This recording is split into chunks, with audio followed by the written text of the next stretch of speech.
Hello mga ka-showbiz! Welcome back to my channel. Meron tayong update ka Maymay.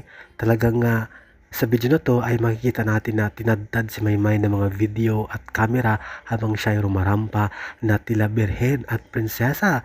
Walang tigil ang pag-video sa kanya at pagkukuha ng larawan ng mga French at may mga Pilipino din na talagang humahanga at fans kay Maymay. Narito ang video.